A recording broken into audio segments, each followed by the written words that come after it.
Eu vou abrir aqui na tela de uma forma... deixa eu ver aqui. Deixa eu ver... Eu vou abrir aqui na tela pra gente... A gente falou um pouco sobre essa questão de... Aqui, pronto, agora vai... Acho que... Deixa eu só abrir aqui pra gente. A gente falou um pouco sobre religião, realidade de perseguição e também a própria realidade também política. E eu tenho uma dúvida nesse sentido que eu quero trazer aqui também. Tá em minha câmera, amor? Só para eu abrir aqui? Tá em mim? Tá, então eu consigo abrir aqui tranquilamente. Pronto, agora sim. Beleza, ótimo.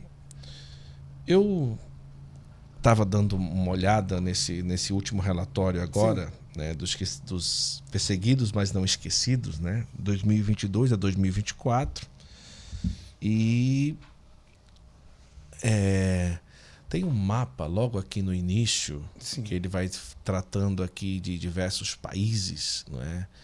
E é uma visão geral. Então você tem Arábia Saudita sem mudanças, Nicarágua piorou, Burkina Faso piorou, e aí você pode vir aí Nigéria piorou, Moçambique, Síria, Iraque, Irã, Paquistão, Índia, Coreia do Norte, China, Vietnã, Mianmar, Sudão, Eritreia. Aqui tem vários países. Mas o que eu queria trazer aqui para a gente pensar?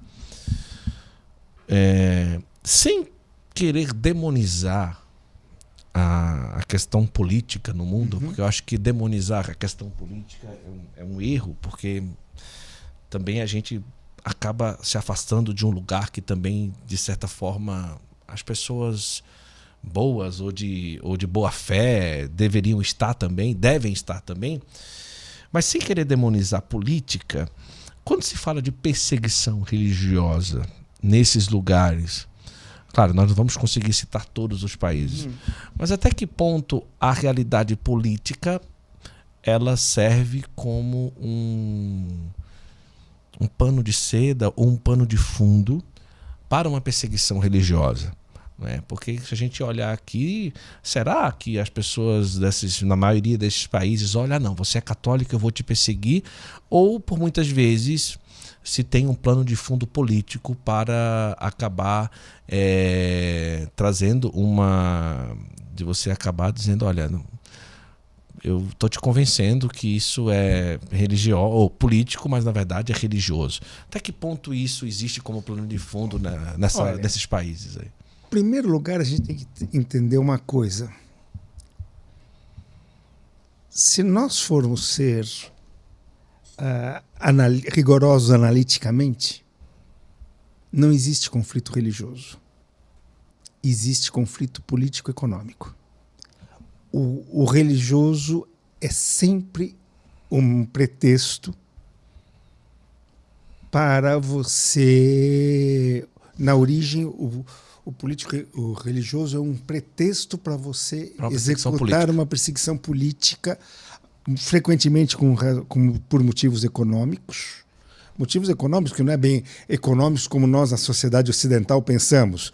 Por exemplo, nos países africanos, vou destruir uma tribo para ficar com o território dela, certo? Uma coisa bem mais dura, digamos. Porém, sempre quando a questão política está bem resolvida, a questão religiosa é apaziguada, digamos assim, tolerada. Você pode não ser lá a maravilha do século, mas vai. Agora, o que acontece hoje, de fato ainda? Países autoritários e totalitários, tem uma diferença nesses dois conceitos. Esses dois países, esse tipo de país não suporta a liberdade religiosa. O país autoritário é aquele país que tem se aproxima da ditadura, certo? Sim. O totalitário é aquele país, o modelo típico era a União Soviética, os países comunistas do século XX, hoje já é um pouquinho diferente, mas que é aquele país onde o Estado quer assambarcar todas as dimensões da vida. Tudo da vida tem que confluir para o Estado. Inclusive a religião. Inclusive a religião. Hoje, apesar a China hoje não é mais aquele comunismo do século XX. É uma outra versão do comunismo, com uma economia de mercado, com uma suposta liberdade individual. Mas qual é o problema deles? A Igreja Católica pode existir se for a Igreja Católica do Estado chinês. Sim. Não pode existir a Igreja Católica do Vaticano, a Igreja Católica Ortodoxa da Rússia. Tem que ser a Igreja Católica do Estado, porque o Estado é totalitário. Inclusive, às vezes, interferir em coisas como eleição de bispos. Exato. Inclusive, tem um relato de intervir da questão do segredo de confissão. Exato. Mas aí é o problema. Então, todo Estado totalitário é também autoritário, certo? Mas é uma coisa um pouco mais ampla do que um Estado simplesmente autoritário. Tá, ok? Nós temos, por exemplo, países que são ditaduras, certo? Que se opõem à Igreja quando os padres se colocam contra o ditador de plantão. Mais ou menos a situação da Nicarágua. Sim. Aqui, certo? Mais ou menos a situação da Nicarágua é esse. Não chega a ser totalitário como é na China. Porque, percebe? A China, não importa se o padre é a favor ou contra. O fato do padre não estar embutido da lógica do Estado já o torna perigoso. De certa forma, o problema dos países muçulmanos é esse mesmo. Nos países muçulmanos, você não tem que todos os países da região do Oriente Médio, não é que você tem o Estado totalitário, mas você tem uma religião totalitária que sustenta o Estado. Ah, tá. Que é o islamismo. Então, nessa situação, você não pode dar espaço para que o outro encontre uma religião que não é a religião que sustenta o Estado. Então, ali o conflito parece mais claramente religioso, porque é o islamismo contra o cristianismo.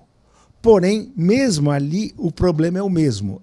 É o Estado, a política que se sustenta pela religião.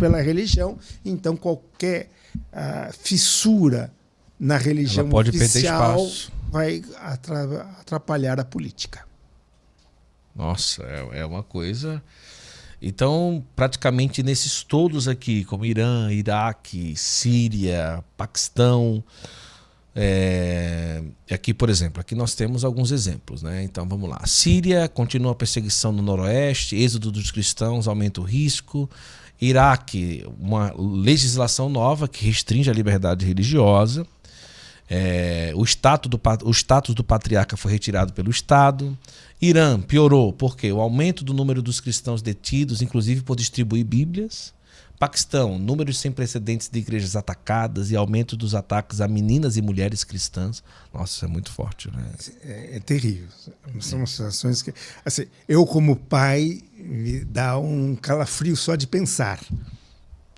E quando a gente fala isso daqui, me parece que está numa revista e a gente está contando uma história que passou. Mas isso é algo que acontece hoje. Está acontecendo. Nesse momento, em algum desses países, algum cristão está sendo vítima de perseguição. Alguns cristãos. Eu não sei, não tenho aqueles números, mas é coisa assim, por hora você tem um ataque um cristão morrendo, sendo torturado, sofrendo alguma coisa nesses estados. Gostou desse vídeo do Santo Flow? Olha, então faz o seguinte, já se inscreve aqui no canal. Nós estamos trazendo sempre personalidades da nossa Igreja Católica. Inclusive, aqui ao lado tem 2 vídeos para você assistir agora de outros momentos muito especiais que nós tivemos aqui no nosso Santo Flow. Corre lá, aproveita!